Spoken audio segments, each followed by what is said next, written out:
नमस्कार साथियों, एक बार पुनः आप सभी का स्वागत है। आज की इस क्लास में हम हमारी प्रीवियस ईयर क्वेश्चन पेपर की चर्चा को कंटिन्यू रख रहे हैं। आज की इस क्लास में जैसा कि आप लोग जानते हैं, हम लोग अभी झारखंड पीसीएस के फूड सेफ्टी ऑफिसर के पेपर नंबर 2 की चर्चा कर रहे हैं, जिसमें पेपर 1 की चर्चा हम ऑलरेडी करके 4 वीडियो अपलोड कर चुके हैं। पेपर 2 की चर्चा के तहत टोटल 4 वीडियो आने हैं, जिसमें से 2 वीडियो अपलोड हो चुके हैं और तीसरा वीडियो आज ये आप देख रहे हैं। चौथा वीडियो भी इसके बाद अपलोड किया जाएगा। एक दिन की क्लास में हम लोग 25 क्वेश्चन पेपर की डिटेल्ड डिस्कशन करते हैं, ठीक है। आज की इस क्लास में एक छोटी सूचना, जैसा कि आपको दिख रहा होगा सामने स्क्रीन पर, जॉब्स वाला की तरफ से फूड सेफ्टी ऑफिसर के लिए 7000 प्रश्नों की एक श्रृंखला चलाई जा रही है टेस्ट सीरीज के तौर पर, जिसमें आपको उसी पैटर्न में, जिस पैटर्न में आयोग पेपर लेगा, उसी पैटर्न में टेस्ट उपलब्ध करवाए जाएंगे विथ निगेटिव मार्किंग, है ना। जिसमें 50 टेस्ट आपके टॉपिक वाइज हैं, 10 टेस्ट आपके यूनिट वाइज हैं और 10 टेस्ट आपके फुल लेंथ के तौर पे आपको उपलब्ध करवाए जाएंगे। इस इस टेस्ट सीरीज को ज्वाइन करने के लिए आपको जॉब्स वाले की एप्लीकेशन डाउनलोड करनी होगी। जॉब्स वाला की एप्लीकेशन डाउनलोड करने के लिए आपको सिंपली गूगल प्ले स्टोर में जॉब्स वाला सर्च करना होगा। साथ ही आप टेलीग्राम चैनल से भी हमारे जुड़ सकते हैं। किसी अन्य जानकारी के लिए आप हमसे इस नंबर पर संपर्क कर सकते हैं, ठीक है। ये कुछ विशेष सामान्य बातें थी जो आपके लिए शायद काम की हो सकती हैं। चलिए हम चालू करते हैं हमारी इस आज के डिस्कशन को, चर्चा को। जैसा कि मैंने कहा कि पेपर 2 के 2 वीडियो अपलोड हो चुके हैं। मतलब पहले वीडियो में 25 क्वेश्चन, दूसरे वीडियो में 25 क्वेश्चन ऑलरेडी अपलोड हो चुके हैं। मतलब अप टू 50 क्वेश्चन हम लोग अपलोड कर चुके हैं। आज हम 51st क्वेश्चन से चालू करेंगे, जिसको पेपर में यदि हम बात करें तो ये 51st क्वेश्चन झारखंड पीसीएस के सेकंड पेपर का है, जो कहता है कि विच of the following food is rich in a short and medium chain fatty acids, ठीक है। निम्नलिखित में से ऐसा कौन सा खाद्य पदार्थ है जिसमें शॉर्ट और मीडियम चेन फैटी एसिड्स पाए जाते हैं ना। ऑप्शन है हमारे दूध, मूंगफली तेल, सनफ्लावर, या उसी में आ जाता है हमारा आलमंड ऑयल, है ना। निम्नलिखित में ऐसा कौन सा इसमें शॉर्ट और मीडियम चेन फैटी एसिड पाए जाएंगे। तो हमारा जो राइट आंसर है वो राइट आंसर क्या है, मिल्क में, है ना। जो मिल्क फैट रहता है, क्या रहता है, जो मिल्क फैट रहता है उसमें क्या पाया जाता है, short and medium chain fatty acids पाए जाते हैं, ठीक है। जिसको हम सामान्य भाषा में या शॉर्ट टर्म में क्या कहते हैं, SCFH और MUFH के नाम से क्या है जानते हैं। These are the fatty acids with fewer carbon atoms, है ना। Short and medium chain fatty acid में सामान्यतः क्या होता है, जो कार्बन श्रृंखला होती है वो छोटी होती है, तभी तो शॉर्ट और मीडियम है। यदि लॉन्ग चेन फैटी एसिड होता है, यदि क्या होता है, लॉन्ग चेन फैटी एसिड होता है, देन कार्बन जो श्रृंखला रहती है, वो कार्बन एटम रहते, कार्बन श्रृंखला रहती, वो लॉन्ग हो जाती, ठीक है। इसमें मिल्क फैट पे कौन सा एग्जैक्टली फैट पाया जाता है, तो यदि हम बात करें जैसे ब्यूटारिक एसिड पाया जाता है, जो कि एक कार्बन 4 कार्बन की एक क्या है, श्रृंखला वाला फैटी एसिड है, जिसको शॉर्ट चेन फैटी एसिड के तौर पे भी हम कैटेगराइज कर सकते हैं। इसके अलावा मिल्क फैट में और क्या पाया जाता है, तो कैप्रोइक एसिड, कैप्राइलिक एसिड और कैप्रिक एसिड, ठीक है। ये 3 भी पाए जाते हैं। ये तीनों मीडियम चेन फैटी एसिड की कैटेगरी में रखे जाते हैं, ठीक है। कैप्रोइक एसिड 6 कार्बन वाला है, कैप्रिलिक एसिड 8 कार्बन वाला है और कैप्रिक एसिड 10 कार्बन वाला एक मीडियम चेन फैटी एसिड के तौर पे कंसीडर किया जाता है, जो कि मिल्क फैट है में पाया जाता है। इसके अलावा ब्यूटारिक एसिड एक शॉर्ट चेन 4 कार्बन वाला फैटी एसिड है, जो कि मिल्क फैट में ही पाया जाता है, ठीक है। चूंकि हमारे आंसर के हिसाब से मिल्क फैट हमारा सही आंसर, ठीक है। कुछ अदर एग्जांपल्स, जैसे उदाहरण के लिए हम बात करें जिनमें ये पाए जाते हैं, शॉर्ट चेन और मीडियम चेन फैटी एसिड पाए जाते हैं, है ना। कुछ अदर एग्जांपल्स के तौर पर बात करें तो यदि आपको वो वापस से कहें, यहाँ पर जैसे पीनट है, सनफ्लावर है, आलमंड है और मिल्क है। मिल्क चलो हमारा राइट आंसर है मिल्क है। यदि मिल्क की जगह कोकोनट लिखा होता, यदि मिल्क की जगह पाम कर्नेल लिखा होता, यदि मिल्क की जगह बटर लिखा होता, चीज लिखा होता, तब भी हमको ऑप्शन क्या लगाने थे, कोकोनट लगाना था, पाम कर्नेल लगाना था, या फिर अदर डेयरी प्रोडक्ट्स में लगाना था, ठीक है। क्योंकि इनमें भी क्या होता है, इनमें भी शॉर्ट और मीडियम चेन फैटी एसिड पाए जाते हैं, SCFH और MCFH पाए जाते हैं, ठीक है। ये बात आपको ध्यान में रखनी है। चलो आगे बढ़ते हैं। सेकंड क्वेश्चन, आज का second question, overall 52nd question. Cholesterol is a precursor of all except, है ना। कोलेस्ट्रॉल इन निम्नलिखित में से सभी का प्रिकर्सर माना जाता है एक्सेप्ट, ठीक है। तो आप कोलेस्ट्रॉल की वजह से इनका निर्माण कर सकते हैं। अब वापस से समझो, कोलेस्ट्रॉल एक क्या है, स्टेरॉयडल स्ट्रक्चर रखने वाला कंपाउंड है। कैसा है? स्टेरॉयडल स्ट्रक्चर रखने वाला कंपाउंड है। अब तुम ये सोचो कि ऐसा क्या क्या है इन ऑप्शन में से जिसका स्टेरॉयडल स्ट्रक्चर होता है। जैसे उदाहरण के लिए बात करें, विटामिन डी की बात करें, जैसे उदाहरण के लिए हम किसकी बात करें, विटामिन डी में विटामिन D2 और विटामिन D3 है ना, ये एग्जैक्टली है क्या, स्टेरॉयडल स्ट्रक्चर रखने वाला विटामिन है। यदि ऑप्शन में भी आए, कहीं क्वेश्चन आ जाए कि विच one of the vitamin with steroidal structure, एकमात्र ऑप्शन का क्या होगा हमेशा, विटामिन डी। कोई दूसरा विटामिन नहीं है जिसका स्टेरॉयडल स्ट्रक्चर हो, ठीक है। तो विटामिन डी। तो अगेन हमने क्या किया, हमने यहाँ पे कहा कि cholesterol is a precursor of all except, तो हमको तो एक्सेप्ट में बताना है कि किसका नहीं है। तो विटामिन डी का तो है, ये तो स्टेरॉयड इटसेल्फ लिखा हुआ है, तो स्टेरॉयड का भी रहेगा, बाइल सॉल्ट का भी रहेगा। आंसर क्या है हमारा? आंसर है हमारा बिलिरुबिन, है ना। आंसर क्या है हमारा? Bilirubin is our right answer, ठीक है। तो cholesterol is a precursor for several vital substances in the body. Cholesterol कई सारे महत्वपूर्ण सब्सटेंसेस का एक प्रिकर्सर। प्रिकर्सर क्या होता है?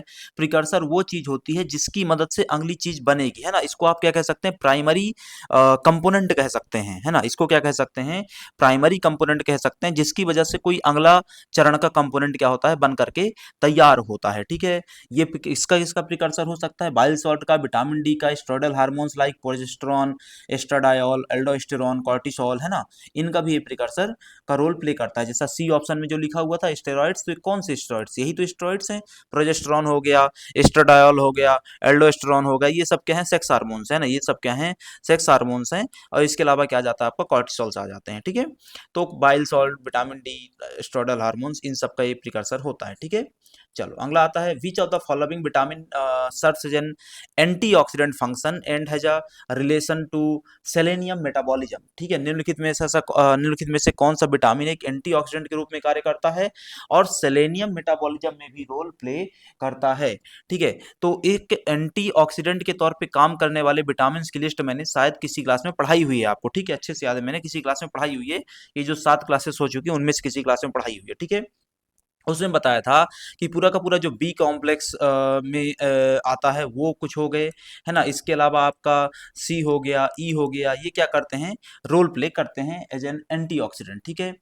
अब आता है, उसमें साथ में पूछा हुआ था, जैसे मान लिया कि चलो सी भी हो जाएगा, ई भी हो जाएगा, लेकिन यहाँ तो अगला पॉइंट जोड़ता है कि सेलेनियम मेटाबॉलिज्म में भी रोल प्ले करेगा। सेलेनियम मेटाबॉलिज्म में रोल प्ले करने वाला जो विटामिन है वो कौन है? हमारा विटामिन ई, है ना। क्या है हमारा? विटामिन ई, ठीक है। तो वो एंटीऑक्सीडेंट के साथ साथ हमारा सेलेनियम मेटाबॉलिज्म में भी रोल प्ले करता है, ठीक है। तो ये आपको पता होना चाहिए। ये एक फैट सॉल्युबल विटामिन है, जैसा कि हम जानते हैं, जो विटामिन ए हो गया हमारा, है ना, डी हो गया, ई हो गया, के हो गया, ये क्या होते हैं? फैट सॉल्युबल विटामिन होते हैं, ये बात हमको पता है, ठीक, एक बात। दूसरा, it protects the cell membrane from damage by free radicals. Free radicals are unstable molecules that harm DNA, lipid and protein. एक और फंक्शन क्या होता है इसका, कि it protect the cell membrane from free radicals. ये फ्री रेडिकल्स क्या करते हैं? फ्री रेडिकल्स ये डैमेज कर सकते हैं, है ना। ये फ्री रेडिकल्स अनस्टेबल मॉलिक्यूल होते हैं जो डैमेज कर सकते हैं किसको? डीएनए को, लिपिड को, प्रोटीन को, ठीक है। तो ये आपको ध्यान में रखना है। इसके अलावा जो हमने पढ़ा वो था कि सेलेनियम मेटाबॉलिज्म में रोल प्ले करता है, वो हमने ऊपर देख लिया, ठीक है। चलो अगला आता है, ये अदर सपोर्टिंग एंटीऑक्सीडेंट और कौन होते हैं? तो विटामिन सी भी एंटीऑक्सीडेंट है, वो हमने पढ़ा था। बीटा कैरोटीन एक्जेक्टली क्या होता है? विटामिन ए होता है ना। ये क्या होता है? विटामिन ए का प्रिकर्सर होता है। इसके अलावा जिंक हो गया, वो भी सेल मेम्ब्रेन को स्टेबलाइज करता है और रोल प्ले करता है एज एन एंटीऑक्सीडेंट, ठीक है। 54th क्वेश्चन है, which of this is not considered a nutrient. निम्नलिखित में से कौन सा एक न्यूट्रिएंट नहीं माना जाता है, ठीक है। हमारे पास ऑप्शंस हैं विटामिन, मिनरल्स, फाइबर, फैट। यदि आप लोगों ने क्लास देखी होगी मेरी, है ना, जो क्लास मैंने ऐप में अपलोड की हुई है यूनिट 1 की, उसमें फाइबर जो पढ़ाया हुआ है, उस फाइबर के तहत मैंने बताया हुआ था कि फाइबर से हमको किसी प्रकार का कोई न्यूट्रिएंट नहीं मिलता है ना। फाइबर से हमको किसी प्रकार का कोई न्यूट्रिएंट नहीं मिलता है, बस they help in digestion process, है ना। वो क्या करते हैं? डाइजेशन की प्रक्रिया में सहायता करते हैं, और स्वयं क्या होते हैं? नॉन डाइजेस्टिबल होते हैं, स्वयं क्या होते हैं? अपचनीय होते हैं। स्वयं क्या होते हैं? अपचनीय होते हैं, लेकिन पाचन की प्रक्रिया में मदद करते हैं। और प्रकृति में क्या होते हैं? प्रकृति मतलब नेचर इनका कैसा होता है? कार्बोहाइड्रेट होते हैं। ये क्या होते हैं? पॉलीसेकेराइड्स होते हैं। क्या होते हैं? पॉलीसेकेराइड्स होते हैं। ठीक है, तो fibre is a type of carbohydrate, अभी जस्ट बताया पॉलीसेकेराइड होते हैं। Found in a plant based foods, है ना, कहाँ पे मिलते हैं? प्लांट बेस्ड फूड में मिलते हैं। That the body can't digest, अभी तो जस्ट बताया कि ये अपचनीय होते हैं। तीन चार क्वालिटी मैंने बता दी यहाँ पे। यदि आपसे क्वेश्चन आता है कि फाइबर्स आर केमिकली, तो फाइबर्स केमिकली क्या होते हैं? कार्बोहाइड्रेट होते हैं, एक। दूसरा, कहाँ से मिलते हैं? प्लांट बेस्ड फूड से मिलते हैं। तीसरा, प्रकृति क्या होता है कि ये अनडाइजेस्टेबल होते हैं, नॉन डाइजेस्टेबल होते हैं। ठीक है, क्या होते हैं? ये डाइजेस्ट नहीं हो सकते हैं। It's a crucial component of healthy diet offering a various benefits like promoting digestive health, लेकिन काम क्या करते हैं? हमारे पाचन को बेहतर बनाते हैं, डाइजेस्टिव हेल्थ को बेहतर बनाते हैं। इसके अलावा potentially reducing the risk of the certain diseases, और बहुत सारी बीमारियों के प्रभाव को क्या करते हैं? कम करते हैं। ठीक है, ये दो प्रकार के होते हैं, एक सॉल्युबल फाइबर होते हैं, एक इनसॉल्युबल फाइबर होते हैं। ये क्लास में बहुत डिटेल में क्या है आपको पढ़ाया हुआ है। ठीक है, चलो सॉल्युबल फाइबर यहाँ पे जो लिखा हुआ है, उसका सॉल्युबल का मतलब वही है जो आप समझ पा रहे हैं। इसमें कहाँ से मिलते हैं? ओट से मिल गया, बीन से मिल गया, एप्पल से मिल गया। इनसॉल्युबल फाइबर्स हो गए, है ना, जिसमें ग्रेन्स हो गए, होल ग्रेन्स हो गए, नट्स हो गया, स्किन हो गया, और फ्रूट्स एंड वेजिटेबल्स आदि आदि। ठीक है, हेल्थ बेनिफिट क्या है वो हमने डिस्कस कर लिए। चलो अगला आता है, which toxic constituent is found in a cotton seed, निम्नलिखित में से कौन सा टॉक्सिक कंस्टिट्यूएंट कॉटन सीड में मिलता है? ठीक है, कॉटन सीड में मिलने वाला टॉक्सिक कंस्टिट्यूएंट कौन सा है? ऑप्शन से सेपनिन्स, है ना। सेपनिन्स कोई एक केमिकल कंपाउंड नहीं है, saponins is a group of chemical compounds. ठीक है, इसके अलावा फाइटोएलेक्जिन्स हो गया, गॉसिपोल्स हो गया, है ना, और साइटोजिन्स हो गया। राइट आंसर क्या है? राइट आंसर है गॉसिपॉल, है ना। राइट आंसर क्या है? गॉसिपॉल। ये आपको पता होना चाहिए। कपास के यदि हम बीज में पाए जाने वाले घटकों की बात करें, तो कपास में लगभग 20 से 25% प्रोटीन पाया जाता है ना। कपास में क्या पाया जाता है? कॉटन सीड में क्या होता है? लगभग 20 से 25% प्रोटीन होता है ना। यूज्ड इन एनिमल फीड, इसको पशु आहार के तौर पे क्या किया जाता है? यूज किया जाता है। ठीक है, not wisely use for human consumption due to gossypol toxicity. अब कॉटन सीड को मानव के लिए क्यों यूज नहीं किया जाता है? क्योंकि उसमें टॉक्सिक कंपाउंड प्रेजेंट होता है। वो कौन सा होता है? गॉसिपॉल। ये मानव में क्या कर सकता है? टॉक्सिसिटी कॉज कर सकता है। क्या कर सकता है? टॉक्सिसिटी कॉज कर सकता है। इसलिए इसको किसके तौर पे यूज किया जाता है? एनिमल फीड के तौर पे, पशु आहार के तौर पे यूज किया जाता है। ठीक है, यदि कॉटन सीड की बात करें, तो कॉटन सीड में 20 से 25% प्रोटीन होता है। ऐसे ही 15 से 20% क्या होता है? कॉटन सीड में कॉटन सीड ऑयल होता है। ठीक है, cotton seed oil is refined to remove gossypol and other impurities. यदि आप क्या करते हैं? किसी को डायरेक्ट कॉटन सीड खिलाते हैं, किसी को डायरेक्ट क्या खिलाते हैं? कॉटन सीड खिलाते हैं, तो उसमें क्या आएगा? गॉसिपॉल आएगा। लेकिन यदि आप किसी को क्या देते हैं? कॉटन सीड ऑयल देते हैं, तो उसमें गॉसिपॉल नहीं आएगा। बोले साहब क्यों नहीं आएगा? क्योंकि आपने क्या कर दिया? रिफाइनिंग कर दिया। क्या कर दिया आपने? रिफाइनिंग कर दिया। और इस रिफाइनिंग के दौरान आपने क्या कर दिया? गॉसिपॉल को रिमूव कर दिया फ्रॉम कॉटन सीड। ठीक है, और कॉटन सीड ऑयल में किसी प्रकार कोई टॉक्सिक कंटेंट नहीं आया। ठीक है, ये जो ऑयल है, एक फैट प्रेजेंट रहता है, उसमें कौन सा फैट रहता है? अनसैचुरेटेड, है ना। यहाँ पे ध्यान में रखना है, इसमें क्या फैट रहता है? अनसैचुरेटेड फैटी एसिड प्रेजेंट रहते हैं। फॉर एग्जांपल कौन सा? लिनोलेइक एसिड, है ना। कौन सा फैट प्रेजेंट रहता है? लिनोलेइक एसिड प्रेजेंट रहता है। कौन सा फैट प्रेजेंट रहता है? लिनोलेइक एसिड प्रेजेंट रहता है। ठीक है, कार्बोहाइड्रेट्स प्रेजेंट रहते हैं, फाइबर रहता है, गॉसिपॉल हमने डिस्कस कर लिया, गॉसिपॉल प्रेजेंट रहता है। इसके अलावा कुछ मिनरल्स रहते हैं। ठीक है, चलो अगला क्वेश्चन है 56, विच one of the following acid present in tomato sauce. Tomato sauce में निम्नलिखित में से कौन से एसिड प्रेजेंट होता है? ठीक है, अब कई लोगों ने पढ़ के रखा होगा कि टमाटर में क्या होता है? ऑक्जेलिक एसिड प्रेजेंट होता है। क्या होता है भाई? टमाटर में क्या होता है? ऑक्जेलिक एसिड प्रेजेंट होता है। कितना बढ़िया क्वेश्चन है, सोचो इसको, कि तुम्हारे लिए सबसे पहला ऑप्शन क्या दिया हुआ है? ऑक्जेलिक एसिड ही दिया हुआ है। टमाटर में क्या होता है? ऑक्जेलिक एसिड दिया हुआ है। टमाटर का शब्द प्रयोग किया गया क्वेश्चन में, तुमको पता है ऑक्जेलिक एसिड, तुम सबसे पहले क्या लगाओगे? Oxalic acid. लेकिन वहां टमाटर ऑप्शन नहीं है, टमाटर क्वेश्चन में टमाटर नहीं है, क्वेश्चन में क्या है? टोमेटो सॉस है। क्वेश्चन में क्या है? टोमेटो सॉस है। और राइट आंसर क्या होगा? Citric acid. राइट आंसर क्या होगा? Citric acid. इसी प्रकार से क्वेश्चंस क्या किए जाते हैं? घुमाए जाते हैं थोड़ा सा। ठीक है, which one of the following acid is present in tomato sauce? Oxalic acid, citric acid, lactic acid, acetic acid. Right answer जो है हमारा वो क्या है?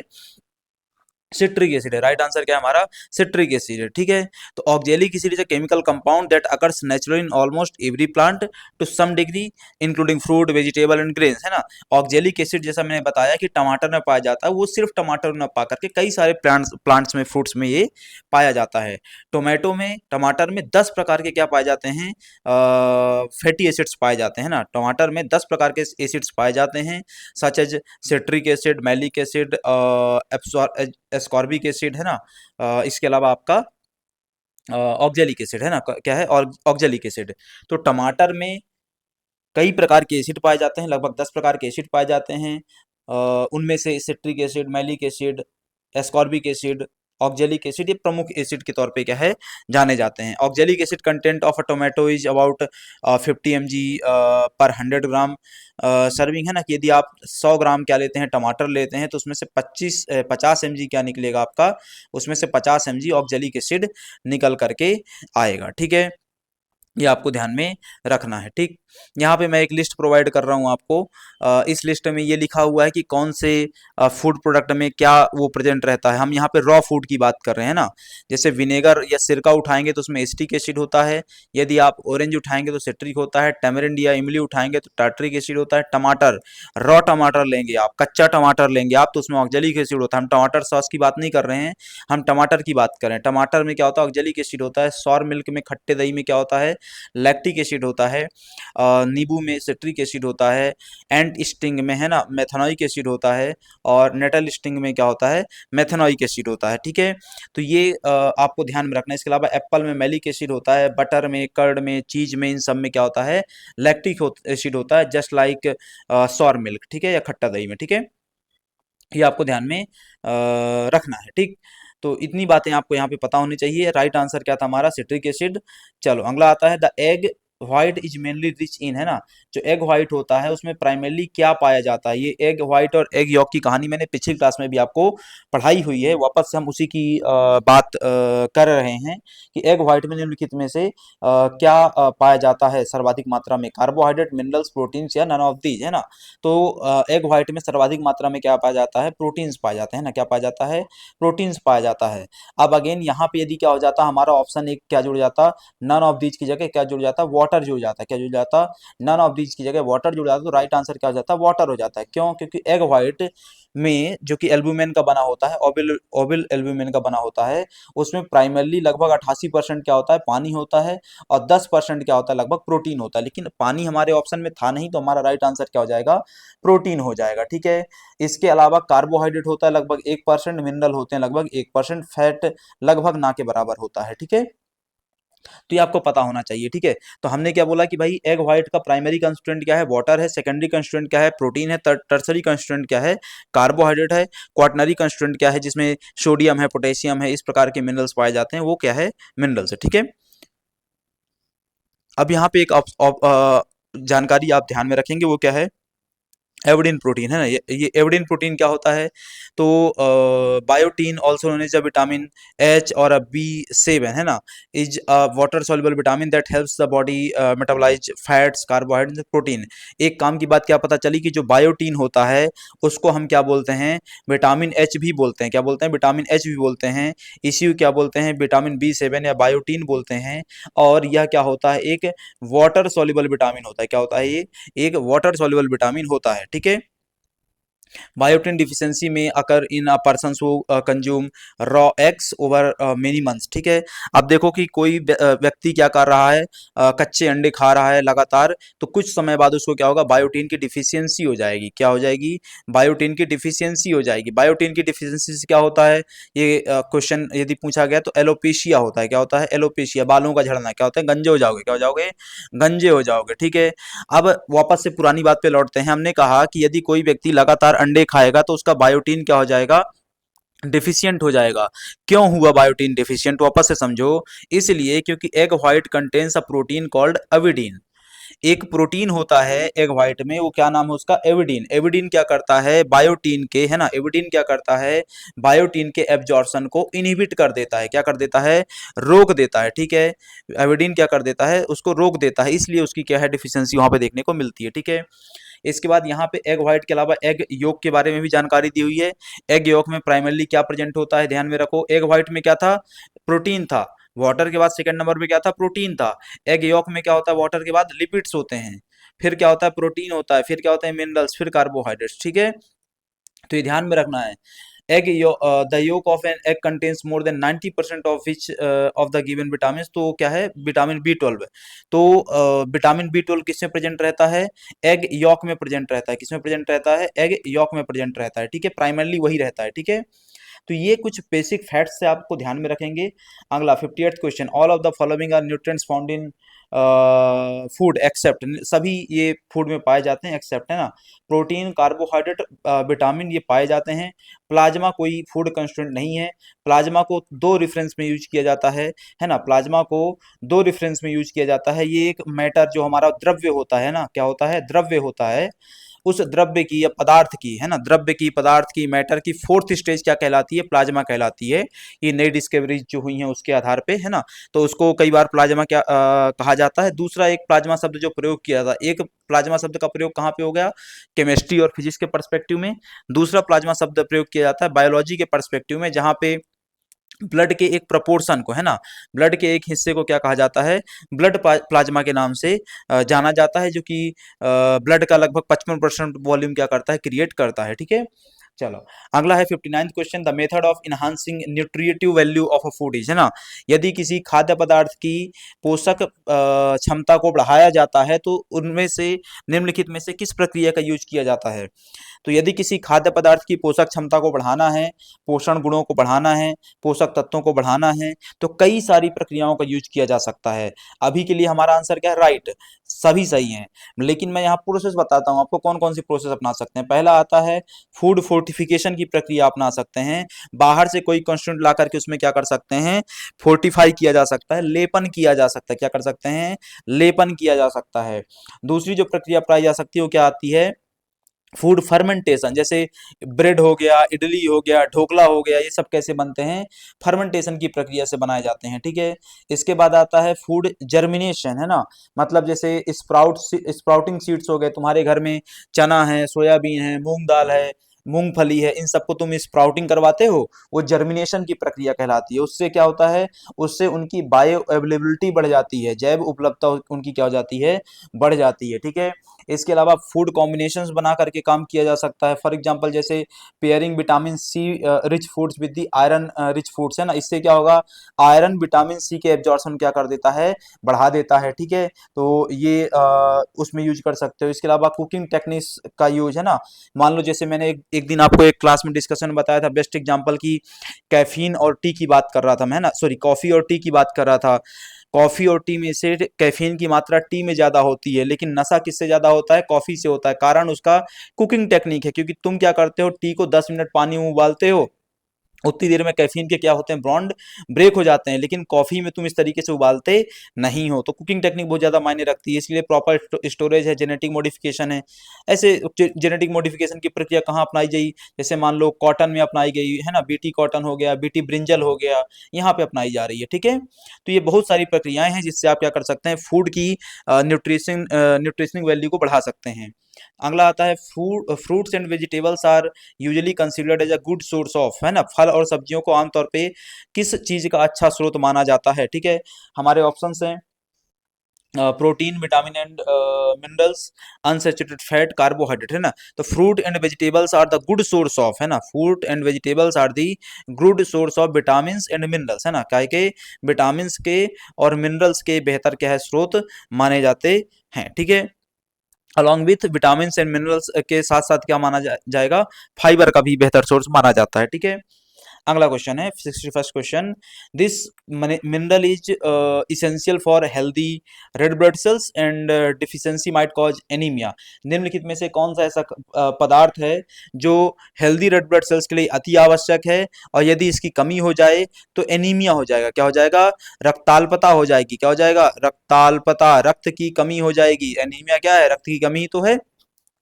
तो कौन सा तत्व है, क्या है वो, आयरन है। क्या है वो, आयरन है। ये आयरन क्या लेके आता है हमारे पास, हीम तत्व लेकर के आता है। क्या लेकर के आता है? हीम तत्व लेकर के आता है, जो किसके साथ जुड़ता है? ग्लोबिन प्रोटीन के साथ जुड़ता है और क्या बनाता है? हीमोग्लोबिन बनाता है। क्या बनाता है? हीमोग्लोबिन बनाता है। हीमोग्लोबिन क्या करता है? हीमोग्लोबिन ऑक्सीजन कैरी करता है। क्या करता है? ऑक्सीजन कैरी करता है और कहाँ तक पहुंचाता है? बॉडी के डिफरेंट सेल्स तक पहुंचाता है। ठीक है। if iron levels are low, hemoglobin is not if iron levels are low, hemoglobin is not synthesized in sufficient amounts and the oxygen carrying capacity of the red blood cells is reduced, resulting in anemia। यदि तुम्हारे शरीर में iron की कमी है तो haemoglobin की मात्रा अपने आप क्या हो जाएगी? कम हो जाएगी। जैसा मैंने पीछे बताया कि चूंकि हीमोग्लोबिन क्या करता है? ऑक्सीजन कैरी करवाता है, किसकी मदद से? रेड ब्लड सेल्स की मदद से। तो तुम्हारे शरीर में ऑक्सीजन नहीं पहुंचेगी, तुम्हारे शरीर में ऑक्सीजन नहीं पहुंचेगी अलग अलग बॉडी सेल्स तक, तो तुम्हारी बॉडी सेल्स जो सेल्स हैं वो काम नहीं करेंगी। काम नहीं करेंगी तो सेल नहीं काम करेंगी तो ऑर्गन काम नहीं करेगा तो ऑर्गन सिस्टम फेल हो जाएगा, तुम मर जाओगे। बात खत्म। आयरन या trace mineral that we need in small quantities every day, है ना। ये ट्रेस मिनरल इस प्रकार का है जिसको हमको डेली थोड़ी थोड़ी मात्रा में क्या है? चाहिए होता है। It is slightly water soluble and is contain and इजेगेशन that exist in two states, है ना। That is a ferrous state और फेरिक स्टेट। ये मैंने पढ़ाया हुआ है परसों क्लास में आप लोगों को कि ये फेरक और फेरस और फेरिक दो फॉर्म में क्या है पाया जाता है। जो लोग केमिस्ट्री से हैं उस बात को थोड़ा समझते होंगे। ठीक है, चलो, तो ये आपको पता होना चाहिए। ठीक है, यहाँ पे इसके अलावा आपके पास ऑप्शन में क्या दिया था? मैग्नीशियम, आयोडीन और क्रोमियम दिया हुआ था, है ना। जैसे यदि हम बात करें आयोडीन की, तो ये आपके लिए किस लिए आवश्यक है? ताकि आपको क्या ना होने पाए? थायराइड ग्लैंड से रिलेटेड डिजीज ना होने पाए। थायराइड ग्लैंड से रिलेटेड डिजीज प्राइमरली क्या होती है? घेंघा रोग होता है। क्या होता है? ग्वाइटर। क्या होता है? ग्वाइटर होता है। ठीक है, इसके अलावा क्रोमियम और मैग्नीशियम के भी अपने रोल्स हैं। अगला है 62nd question, which of the following nutrient is known as the sunshine vitamin. निम्नलिखित में से किस तत्व को या किस विटामिन को सनसाइन विटामिन के तौर पे क्या है जाना जाता है ना? किसको सनसाइन विटामिन के तौर पे जानते हैं? बहुत सिंपल सा है। इसके लिए भारत सरकार ने, हमारे देश में पता चला है कि हमारे देश में बहुत सारे बच्चों को, स्कूल के बच्चों को विटामिन डी की कमी है। क्या एक कमी है भाई? विटामिन डी की कमी है। भारत सरकार ने एक प्रोजेक्ट चलाया था, प्रोजेक्ट धूप। क्या चलाया था? प्रोजेक्ट धूप। बोले प्रोजेक्ट धूप में साहब क्या करेंगे? तो प्रोजेक्ट धूप के तहत बोला गया था कि स्कूल जब लगेगी सुबह, है ना, जब स्कूल लगेगी सुबह 10 बजे, सरकारी स्कूल लगता है, तो जब स्कूल सुबह लगेगी 10 बजे, तब स्कूल का जो पहला पीरियड होगा, है ना, जिस भी सब्जेक्ट का पहला पीरियड होगा वो खुले आसमान में लगाया जाएगा, है ना। कहाँ पे? खुले आसमान में लगाया जाएगा, ना कि बिल्डिंग के अंदर, कमरे के अंदर बैठा करके। इससे क्या होगा?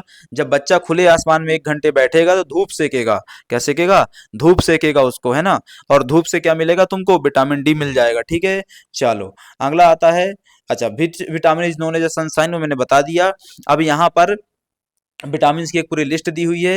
ये आपका काम है इस लिस्ट को याद करके रखना। ठीक है, आपका काम है इस लिस्ट को याद करके रखना। जैसे हम विटामिन ए की बात करें तो उसको 3 नामों से जानते हैं। यदि उसमें एल्कोहल ग्रुप है तो रेटिनॉल, यदि एल्डिहाइड ग्रुप है तो रेटिनल, और यदि एसिडिक ग्रुप है तो उसको क्या बोलेंगे हम? कार्बोक्सिलिक एसिड ग्रुप है तो उसको हम क्या बोलेंगे?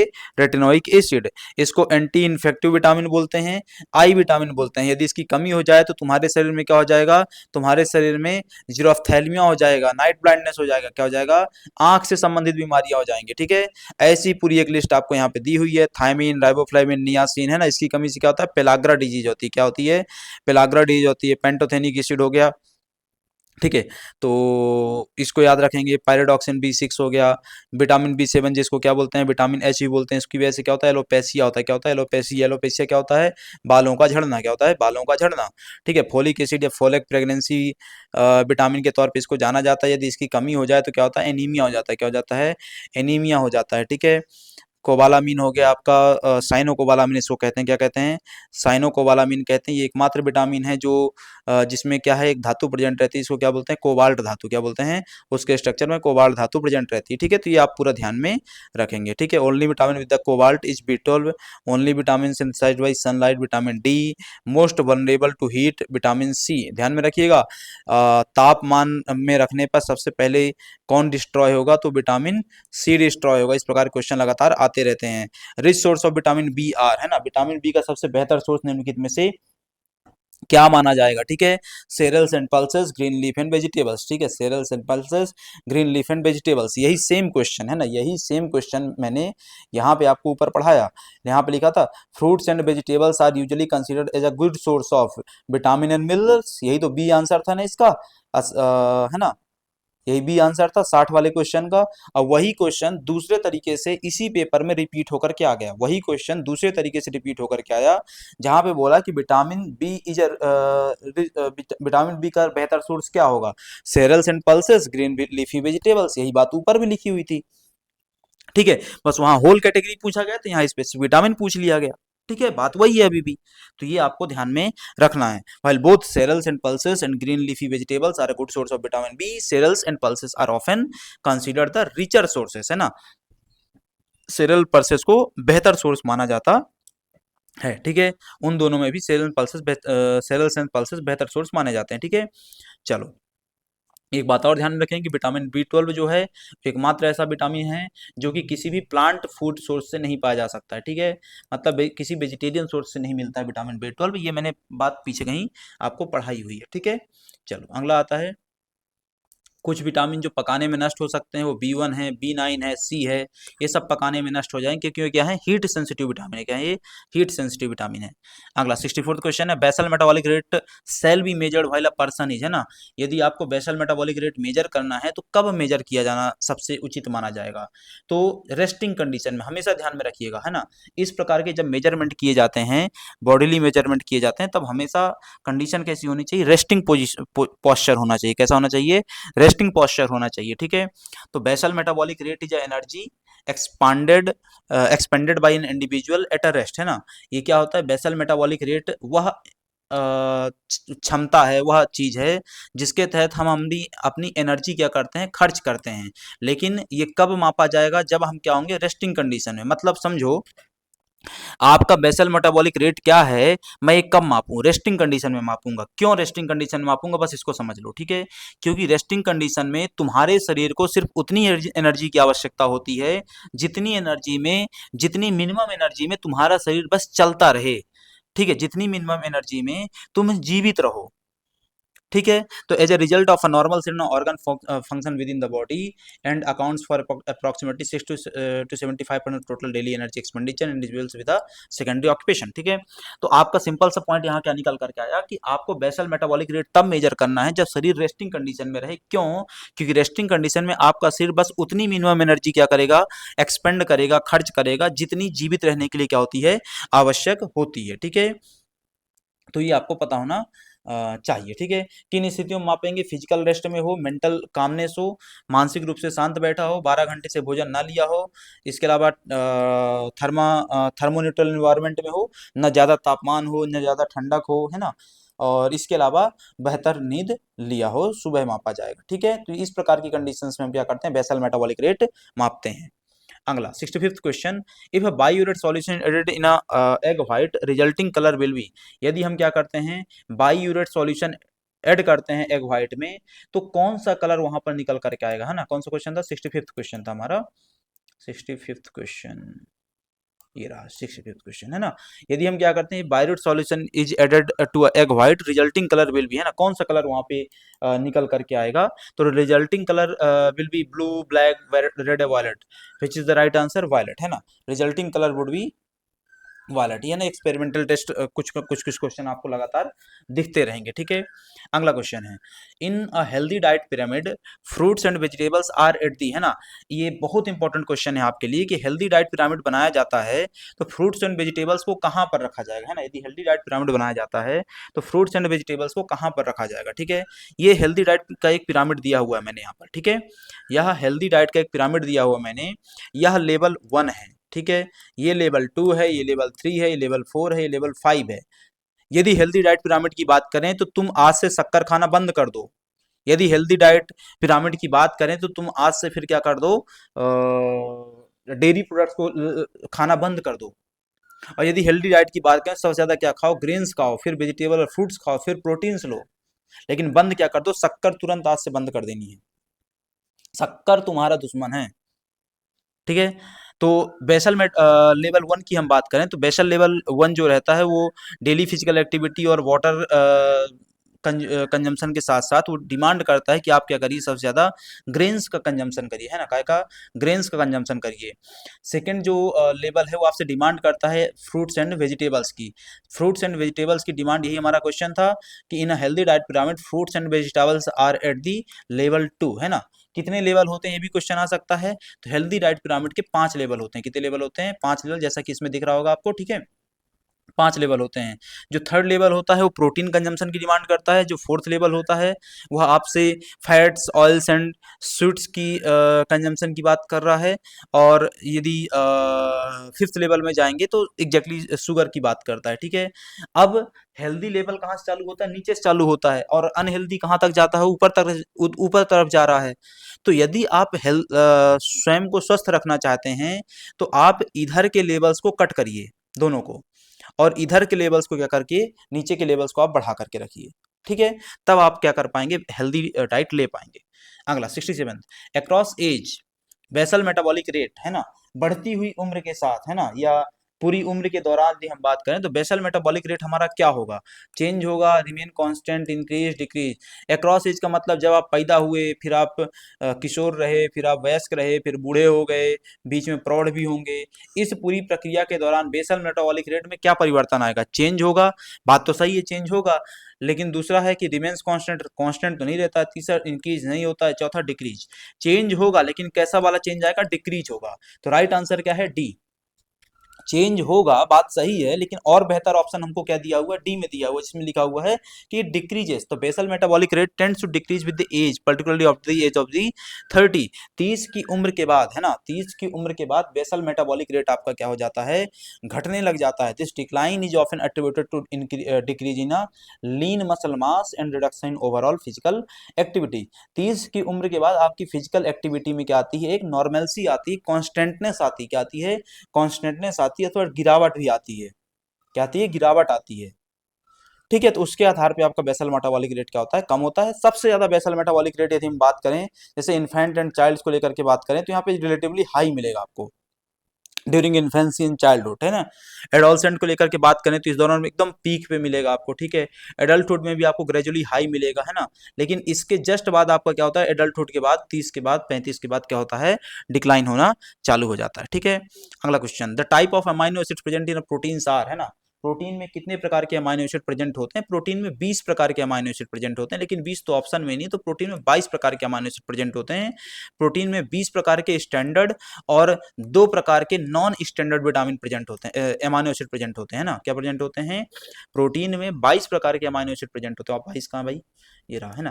प्रोटीन में 22 प्रकार के अमाइनो एसिड प्रेजेंट होते हैं, जिनमें से 20 क्या होते हैं? स्टैंडर्ड होते हैं, और 2 क्या होते हैं? नॉन स्टैंडर्ड होते हैं। जो 2 हैं, उन नॉन स्टैंडर्ड को आप क्या कह सकते हैं? सिंथेटिक भी कह सकते हैं। क्या कह सकते हैं? सिंथेटिक भी कह सकते हैं, ठीक है। तो while the statement is close, it's more accurate to say that there are 20 standard amino acids. 22 तो मैंने सही मान लिया, लेकिन 22 को मैं डिवाइड करूंगा ना, तो 22 में से 20 क्या होते हैं? स्टैंडर्ड अमाइनो एसिड्स होते हैं, जिनको आप इसेंशियल और नॉन इसेंशियल में डिवाइड कर सकते हैं। पिछली क्लास में पढ़ाया हुआ है, ठीक है। that are commonly found in proteins, but there are 2 more that can be incorporated into proteins in certain organisms and situations। 2 और हैं जो कृत्रिम हैं, जो कुछ परिस्थितियों में, कुछ ऑर्गेनिजम्स में, कुछ सिचुएशंस में उपयोग किए जा सकते हैं। इनमें से एक को क्या बोलते हैं हम? सेलेनोसिस्टीन बोलते हैं। दूसरे को क्या बोलते हैं? पायरोलाइसिन बोलते हैं ना। क्या बोलते हैं? पायरोलाइसिन। सेलेनोसिस्टीन हो गया एक, दूसरा क्या हो जाता है? पायरोलाइसिन हो जाता है, ठीक है। ये 2 क्या है? नॉन स्टैंडर्ड है। 21st क्या हो गया? सेलेनोसिस्टीन, और 22nd क्या हो गया? पायरोलाइसिन। Therefore, the total number of the amino acids involved in the protein is technically 22, but 20 are standard and 2 are less common, non-standard, synthetic। ठीक है। अब इसमें से हमने कहा जो 20 हैं, उन 20 में से 9 क्या होते हैं? इसेंशियल होते हैं, 11 क्या होते हैं? नॉन इसेंशियल होते हैं, 2 हमने पढ़ ही लिए थे। टोटल कितने हो गए? 22 हो गए। ये पूरी कहानी यहाँ खत्म होती है। अगला आता है world food day celebrated on. हर वर्ष 16 अक्टूबर को विश्व खाद्य दिवस मनाया जाता है। क्या मनाया जाता है? हर वर्ष 16 अक्टूबर को विश्व खाद्य दिवस मनाया जाता है। जो 2024 का विश्व खाद्य दिवस मनाया गया, ठीक है, जो 2024 का विश्व खाद्य दिवस मनाया गया, उसकी थीम थी right to food for a better life and better future. Right to food for better life and better future, ये उसकी क्या थी, थीम थी। 16 अक्टूबर को ही क्यों मनाते हैं, क्योंकि 16 अक्टूबर 1945 को फूड एंड एग्रीकल्चर ऑर्गेनाइजेशन की स्थापना की गई थी। कहां पर, रोम में, इटली में। किसने की थी इसकी स्थापना, यूनाइटेड नेशंस ने। 16 अक्टूबर 1945 को रोम इटली में विश्व खाद्य और कृषि जो संगठन है उसकी स्थापना यूएन के द्वारा की गई थी, इसलिए उसको क्या किया जाता है, सेलिब्रेट किया जाता है। और कब से सेलिब्रेट किया जा रहा है, मतलब 16 अक्टूबर को तो इसलिए मनाते हैं क्योंकि उस दिन स्थापना हुई थी 1945 में, लेकिन कब से इसको सेलिब्रेट किया जा रहा है। ठीक है, तो the world food day came into existence in 1979। ठीक है, तो 1979 से the right to food is recognised by universal declaration of the human rights 1948। Right to food है, पूरी दुनिया में सबको खाने का अधिकार है, खा सकता है जो जिसका दिमाग चाहे खा सकता है। ठीक है, तो ये राइट टू फूड किसने रिकॉग्नाइज किया हुआ है, universal declaration of human right 1948 ने। भारत में ये कैसे आता है, तो भारत में ये आता है नेशनल फूड सिक्योरिटी एक्ट से। कैसे आता है, नेशनल फूड सिक्योरिटी एक्ट कब आया था, 2013 में आया था। Next question, one of the following is not a leavening agent for baking products. निम्नलिखित में से कौन सा एक लिवनिंग एजेंट्स नहीं है बेकिंग सेक्टर के लिए। भाई लिवनिंग एजेंट का तुम यूज करते हो तो क्या निकलता है, CO2 निकलता है ना, क्या निकलता है, CO2 निकलता है। तो CO2 को तुमने कैसे मान लिया लिवनिंग एजेंट हो जाएगा।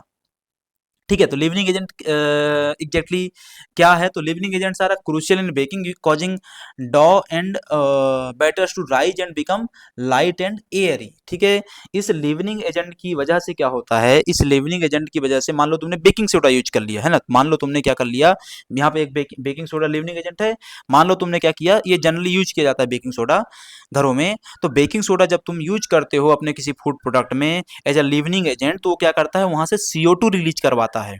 जब वहां से वो CO2 रिलीज कर जाएगा, तुम्हारा जो फूड प्रोडक्ट था वो क्या हो जाएगा, थोड़ा सा लाइट हो जाएगा, हल्का हो जाएगा और उठ जाएगा, क्योंकि उसके अंदर क्या भरा गई है, CO2 भरा गई है। ठीक है, they work by creating gas. वो गैस कौन सी, CO2, अभी तो बताई ना, usually carbon dioxide within the mixture either through chemical reactions और a biological process that doesn't matter. कैसे बन रहा है, केमिकल रिएक्शन से बन रहा है, बायोलॉजिकल प्रोसेस से बन रहा है, उससे फर्क ही नहीं पड़ता। लेकिन लिवनिंग एजेंट क्या बनाता है, CO2 बनाता है। वो CO2 क्या करता है, हमारे फूड प्रोडक्ट को सॉफ्ट कर देता है, लाइट कर देता है, एयरी कर देता है। एयर कौन सी, CO2, और उसमें क्या हो जाता है, इसके अलावा डाउ एंड बैटर्स में बैटर हमारे क्या हो जाते हैं, राइज हो जाते हैं।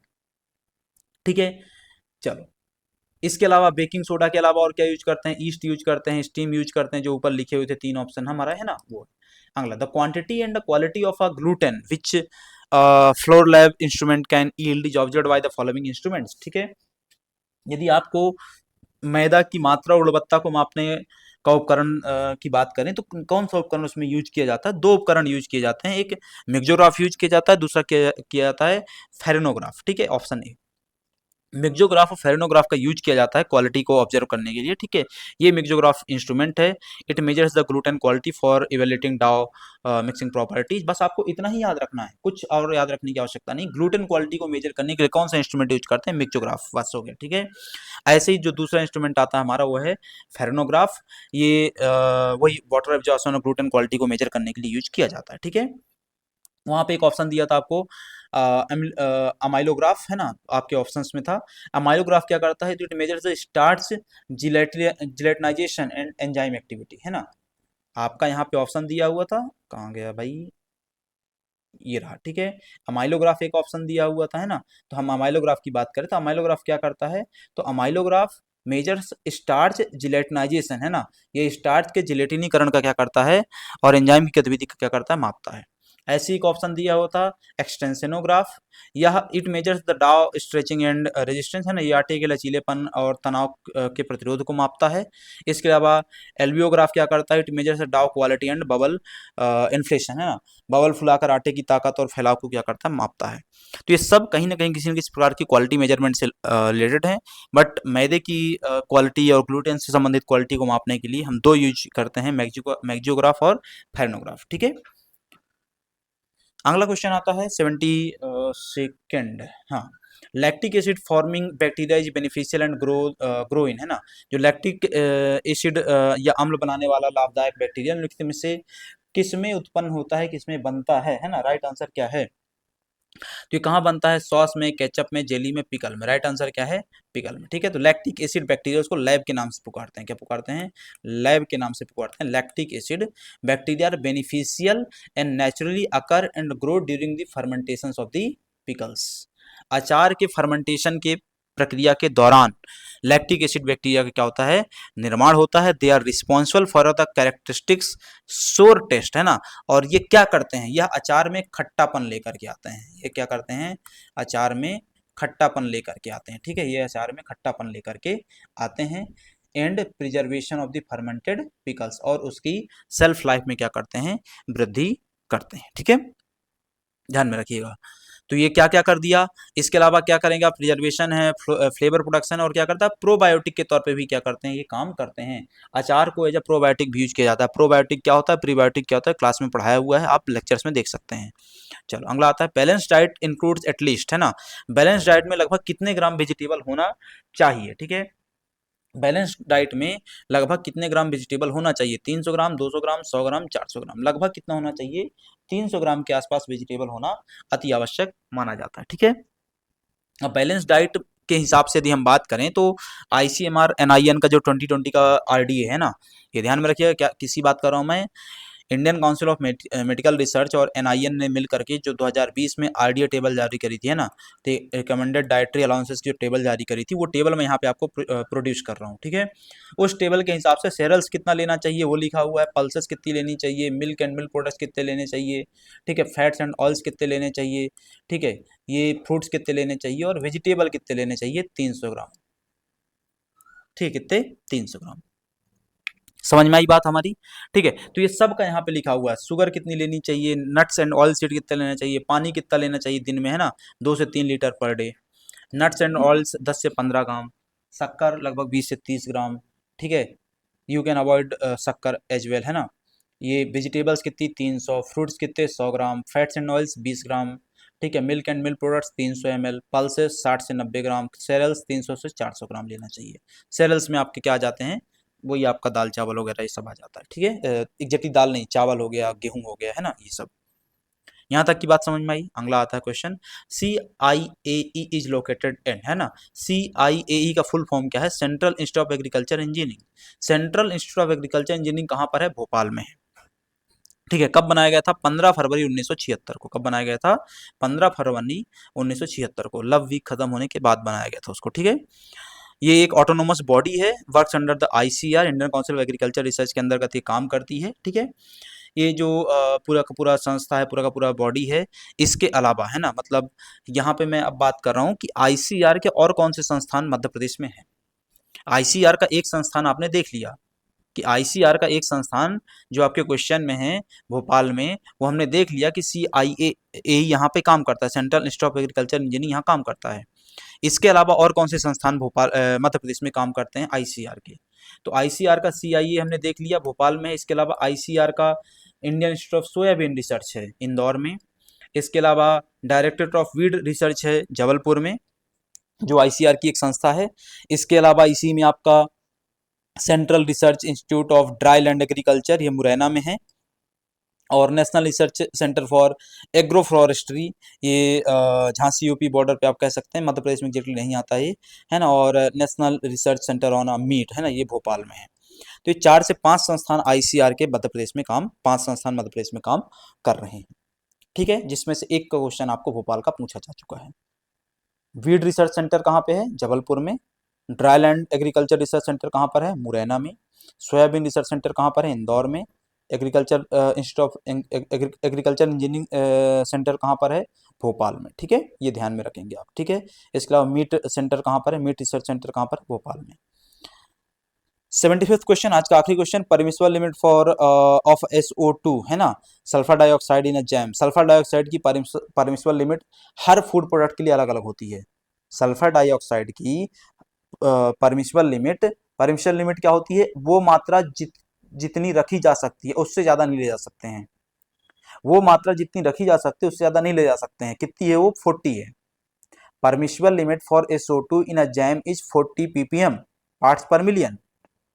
ठीक है। लेकिन ये SO2 की जो मात्रा है वो सिर्फ जैम के लिए है, बाकी प्रोडक्ट्स के लिए डिफरेंट होती रहेगी। ये कौन तय कर रहा है? ये तय किया गया था फूड प्रोडक्ट ऑर्डर्स के माध्यम से। कैसे? फूड प्रोडक्ट ऑर्डर के माध्यम से। अभी FSSAI तय करता है। कौन तय करता है? FSSAI तय करता है। ठीक है। तो ये हमारी क्लास थी आज की। यदि आपको लेक्चर पसंद आया हो तो वीडियो को लाइक करें, चैनल को सब्सक्राइब करें, दोस्तों के साथ शेयर करें। आज की क्लास हम यहाँ बाइंड अप करेंगे। मिलेंगे आपसे अगली क्लास में। तब तक के लिए आपका सभी का धन्यवाद।